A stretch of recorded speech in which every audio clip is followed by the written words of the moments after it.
सफर मोहब्बत का भाग 8। अब तक आपने पढ़ा।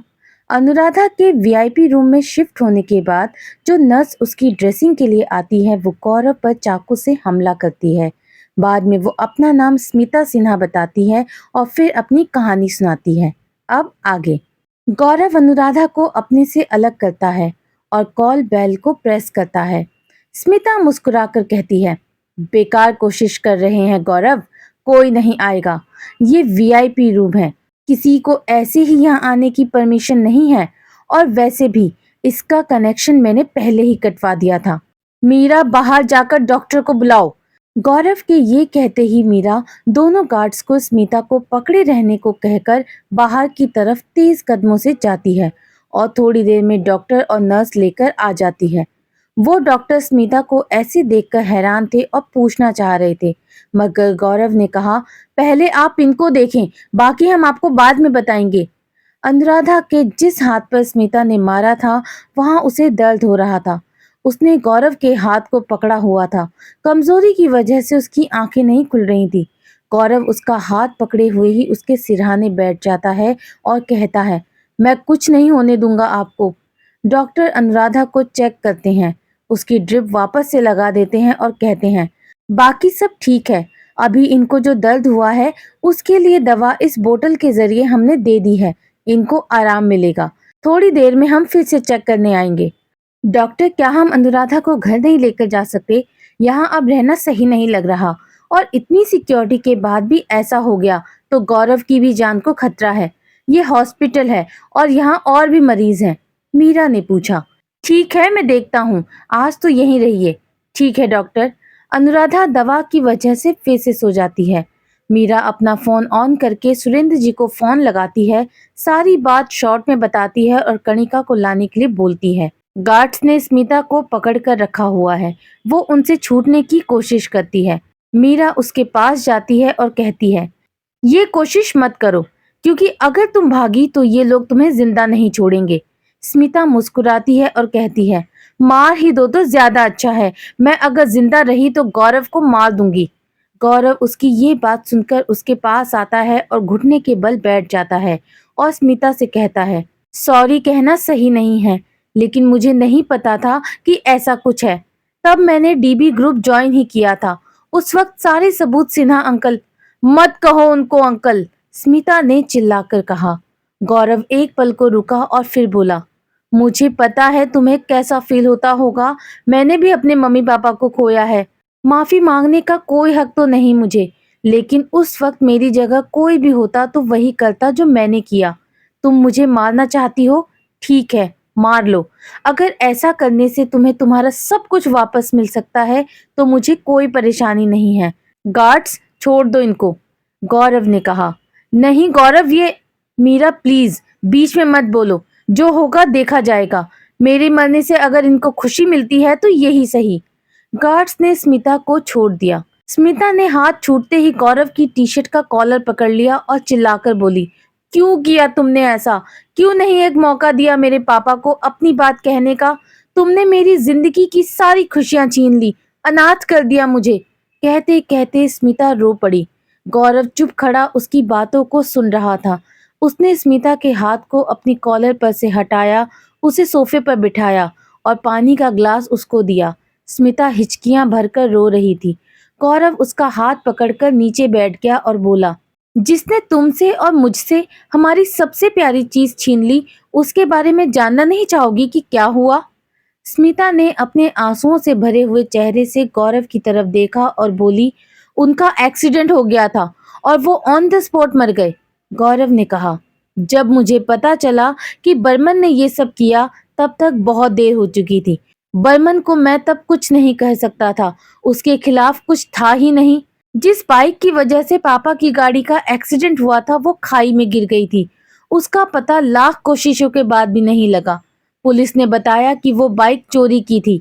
बाबा ने और मैंने पूरी जान लगा दी, तब जाकर बर्मन के बारे में पता चला, लेकिन उस समय वो इस देश में नहीं था। जब उसके आने की खबर मिली तो पता चला आते वक्त उनका बहुत बड़ा एक्सीडेंट हुआ, लेकिन वो मरे नहीं। गौरव की इस बात पर स्मिता ने उसे देखा। गौरव फिर बोला, उनकी बॉडी एक्सीडेंट के बाद दूर जाकर गिरी। उसका ड्राइवर मर गया था और उनका एक आदमी जो कि उनके साथ था, जब तक पुलिस पहुंची वो बेहोश थे। उनकी बॉडी काफी जल चुकी थी। उनके खिलाफ बहुत सारी कंप्लेंट्स दर्ज थी। पुलिस ऐसे तो उनको गिरफ्तार नहीं कर सकती थी, इसलिए उनका इलाज शुरू हुआ और फिर हमें कमिश्नर साहब ने सब बताया। बहुत सोचने के बाद मैंने और बाबा ने उनका इलाज कराने के लिए कमिश्नर साहब को बोला। उन्होंने भी अपने डिपार्टमेंट में बात की और वो राजी हो गए, लेकिन बिना ज्यादा लोगों को पता चले, और उनकी फाइल बंद कर दी। मैं इतनी आसानी से उनको कैसे मरने देता। बेस्ट डॉक्टर से उनका इलाज करवाया और वो ठीक होने लगे। लेकिन वो कहते हैं ना कि बुरे कर्मों का फल मिलता है, चाहे देर से ही सही। उनको लकवा मार गया। एक साइड पूरी तरह से बेकार हो गई। वो सिर्फ जिंदा है। देखना चाहोगी उनको? गौरव ने अपने फोन से वीडियो कॉल की। दूसरी तरफ से एक वार्ड बॉय ने फोन उठाया। हेलो सर, उसने बोला। कैसे हो शिव? अच्छा हूँ सर, आप बताइए। जरा दिखाओ बर्मन को। शिव ने वीडियो बर्मन की तरफ कर दिया। स्मिता ने देखा बर्मन बेड पर लेटा हुआ है और हिलडुल भी नहीं पा रहा है। शिव ने वीडियो उसके चेहरे के सामने किया। स्मिता को देखकर बर्मन ने अपना एक हाथ माफी मांगने की मुद्रा में उठाया। वो कुछ बोलने की कोशिश कर रहा था। शिव ने बर्मन के हाथ में पेन दिया और एक लेटर पैड जो उसने पकड़ा हुआ था। बड़ी मुश्किल से बर्मन ने लिखा, माफ कर दो, और पेन उसके हाथ से छूट गया। स्मिता रो पड़ी थी। इस बार मीरा ने उसे गले लगा लिया और उसको रोने दिया। बहुत देर तक स्मिता रोती रही।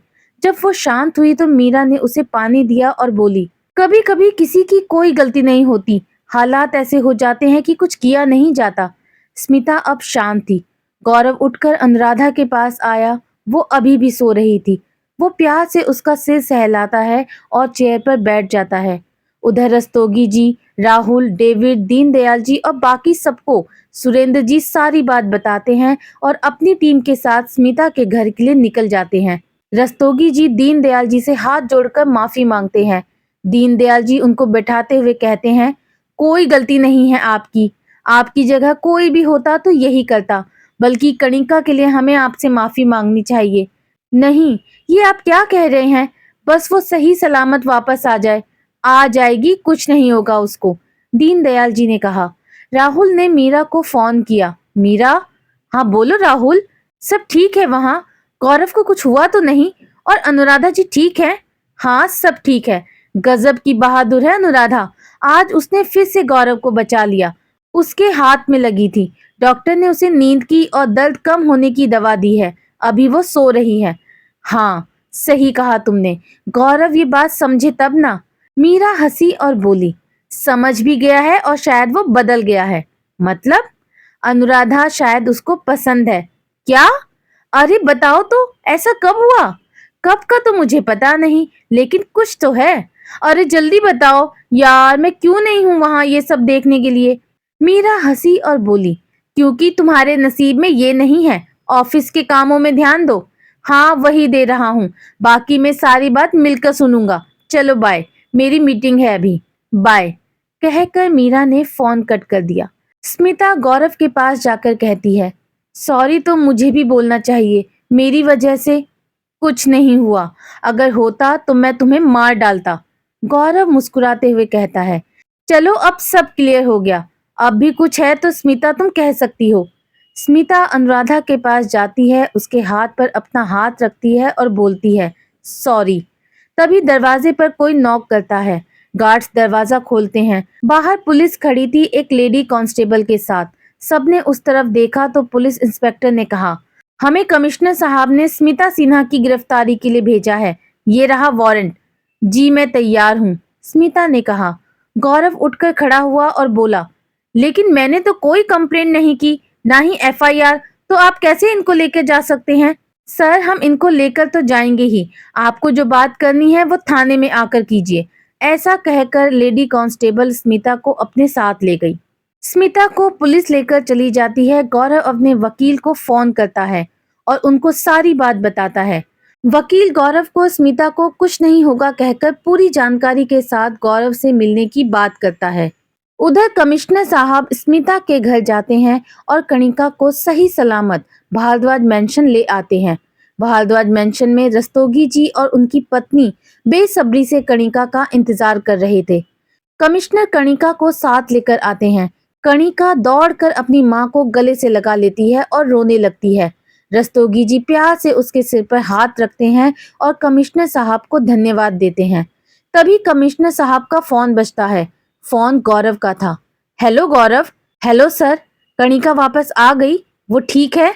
हाँ गौरव, वो आ गई और ठीक है। कोई परेशानी तो नहीं हुई सर? नहीं, बस कणिका थोड़ा डरी हुई है, बाकी ठीक है। स्मिता ने उसे बस बेहोशी की दवा दी थी। सर, वो स्मिता को पुलिस ले गई है, आप कुछ मदद कर दे तो। वैसे मैंने अपने वकील से बात की है। कुछ नहीं होगा स्मिता को, चिंता मत करो, मैं देखता हूँ। Thank you sir. अनुराधा कैसी है? ठीक है सर, अभी वो दवा की वजह से सो रही है। ठीक है, डॉक्टर से बात करो घर लाने के लिए, वहां रहना ठीक नहीं है। हाँ वो की है, कल कह रहे हैं वो कि हम जा सकते हैं। ठीक है, लो दीनदयाल जी से बात करो। गौरव। जी बाबा। सब ठीक हो गया है बेटा, कोई फिक्र की बात नहीं है, तुम ठीक हो? और अनुराधा? हाँ बाबा, सब ठीक है। आप मेरी डार्लिंग का ध्यान रख रहे हैं ना? गौरव। दीनदयाल जी ने कुछ नाराज होते हुए कहा। गौरव हंसा और बोला, लव यू बाबा। अब सही है, अभी रखता हूँ, थोड़ी देर में करता हूँ बात। ठीक है बाबा, ख्याल रखिए अपना। गौरव फोन कट कर देता है। आज भारद्वाज मेंशन मेहमानों से भरा हुआ था। राहुल के पापा, मम्मी, रस्तोगी जी का पूरा परिवार, सुरेंद्र जी, कमिश्नर साहब और उनकी टीम सब एक दूसरे से बात करने में लगे हुए थे। कणिका को कमरे में आराम करने के लिए गुलाबो ले गई थी। शांति जी खाने के प्रबंध में लगी हुई थी। कमिश्नर साहब और वकील की मदद से कुछ जुर्माना भरकर और थोड़ी फॉर्मेलिटी के बाद स्मिता को पुलिस छोड़ देती है। दीनदयाल जी के बहुत कहने पर कमिश्नर साहब के साथ स्मिता उनके घर आ जाती है। भारद्वाज मेंशन पहुंचकर स्मिता बाहर ही रुक जाती है। शांति जी और दीनदयाल जी ने दरवाजे की तरफ देखा तो स्मिता अपने दोनों हाथों को जोड़े हुए नजरों को नीचे करके खड़ी थी। शांति जी और दीनदयाल जी दोनों उसको आगे बढ़कर लेने के लिए दरवाजे तक जाते हैं।